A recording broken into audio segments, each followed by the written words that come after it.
Delighted you're here, Matt, and I really enjoyed your relief pitching. You're the saver of the team. Seems like it. And you come in with a three-quarter sidearm pitch. Is that something that you had all your life? Since sophomore year of high school, my coach just suggested it, and it just became natural, so I stuck with it. Is it hard? Hard on your arm? Actually, I feel like it's less. Whenever I throw over the top or normal, that's when I experience being sore. Otherwise, I don't get sore at all. So this is sort of a natural. Did you see anybody else in the major leagues sort of do that three-quarter arm? That Prior to switching, I didn't really. Actually, the Coastal Carolina pitcher, when they won a national championship, was the first submarine pitcher I saw. Yeah. He threw from 3 different arm slots, but he was dominant down there, and they won a national championship as a mid-major D1 school. So when I saw that, I was like, wow, I could play at the next level if I continue to work on it. But at the major league level, I really analyzed and watched Darren O'Day. Yeah. That was one guy I really modeled my game after. So, are you what range are you? Are you a sidearm? Are you a three-quarter? Or do all three? I'm technically considered submarine? Because I'm. This is more like sidearm. I'm lower, yeah, so it's just a little different. Yeah. Less velo, more run. So take what you want. Yeah. What's your pitch off of that? Is it fast pitch or fastball, or is it? That's my go-to pitch. Yeah. My fastball. When in trouble, I'll go to my fastball. I'm trying to develop my other pitches more and trust them just as much, because after so long, they know fastball's coming. If I start dropping sliders and changeups, then it keeps them off balance more, and that will be more effective. Has Barry been working with you? Because I assume he doesn't get to see that a lot. He actually was my JUCO pitching coach. Ah. So me and him have a really good relationship. So he helps me. We talk daily about just the mental aspect of baseball, or personally what I can do better, or what we both see in other teammates that I can talk to as a peer versus coming from a coach. Yeah. So I like to utilize that relationship to make everyone else better. 90s kid, what is that?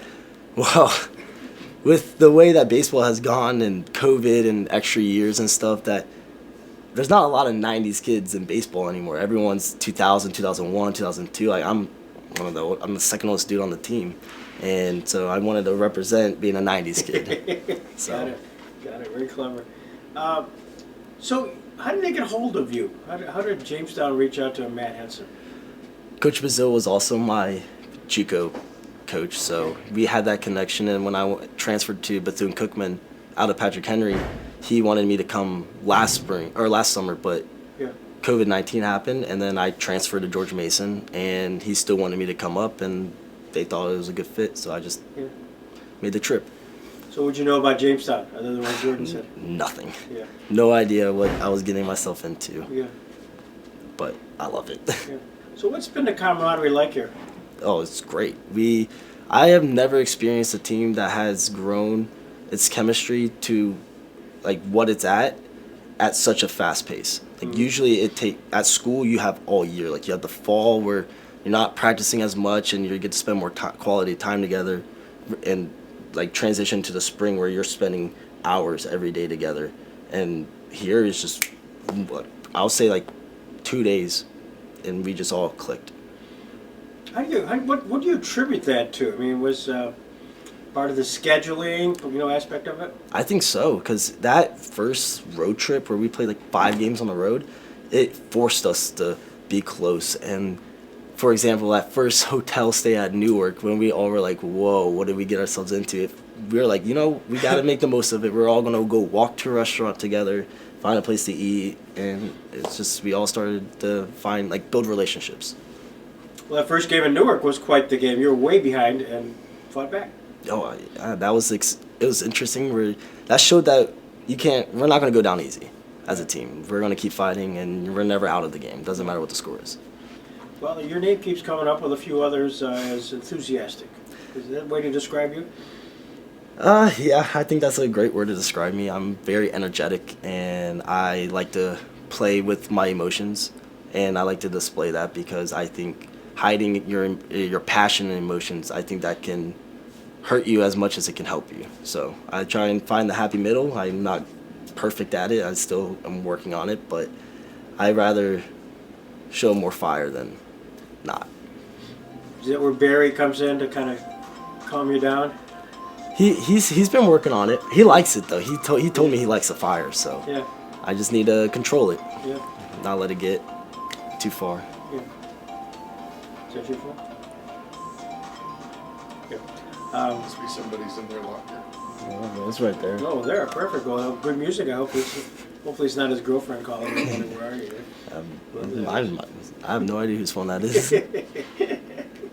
So, other ball player, if you've had a chance to go see the circuit, you've been around to the other locations and stadiums. What do you think compared to Jamestown?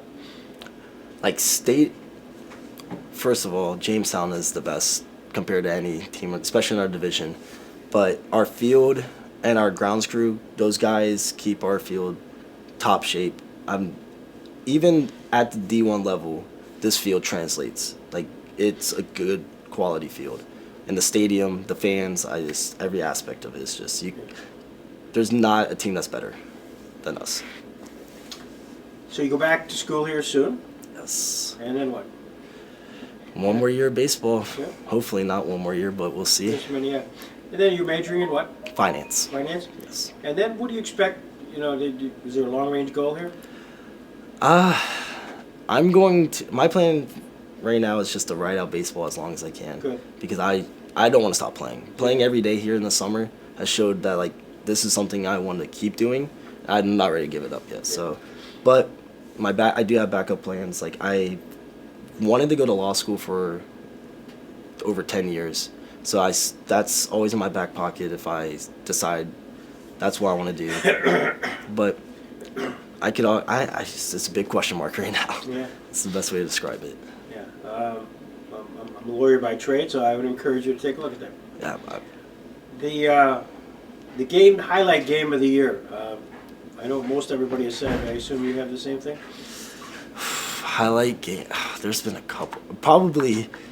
Who were we playing? It was that game that JB slipped and fell. Geneva. Yes, that game, because I wasn't happy with how I performed personally, but that ending of that game just was overwhelming. It canceled out however I felt about my performance, and it was a huge team win. So it was so much fun, exciting, roller coaster. And you had a 12 run game, 12-run inning. Yeah. Jeez. That was long. That was a long inning. Yeah. Unbelievable. As you working with George Carlo at all, have you had a chance to do that?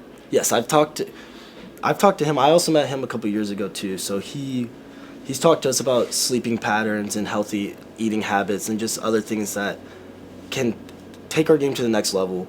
And talking to him 2 separate occasions as I'm older, I definitely found that more beneficial because I actually really understood what he was saying. Like, I knew that what he was telling me matters, and that will help me in the long term.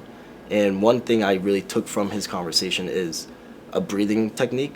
Like, so every time I go into the game, it's a high pressure situation.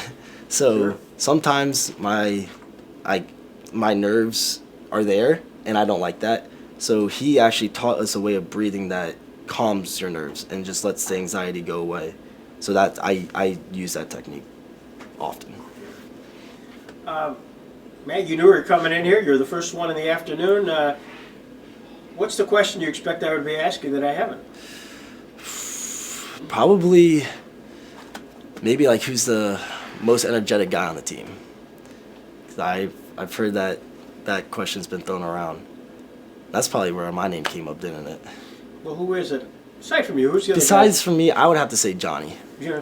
Me and Johnny are a dynamic duo. Whenever we're together in the dugout, we're loud and rowdy. So. Well, I see the sign above that. I hear that all the time when you start the game. I love this team. Johnny, that's his quote. That will go. If we had a yearbook, that would be his yearbook quote. It's fun. He does a really good job because it's not selfish. It's so it's about the team, and it's just such a good saying. Yeah. and everyone's picked up on it. Like everyone will start saying it. Scotty will say it. Bays will say it. It's awesome. Yeah. Well, good luck. Good luck tonight. Thank you. Softball game. Holy cow. In fact, the winningest female basketball coach, Tara Vanderveer, is going to throw out the first pitch. I've heard. That's awesome. That's crazy. I had no idea that she was even going to be here until I think I was told like yesterday that. So it's pretty cool. So great. Well, thank you very much. Thank you. Thank you for Appreciate having me. Thanks, Matt. I appreciate Take it. care. Take care.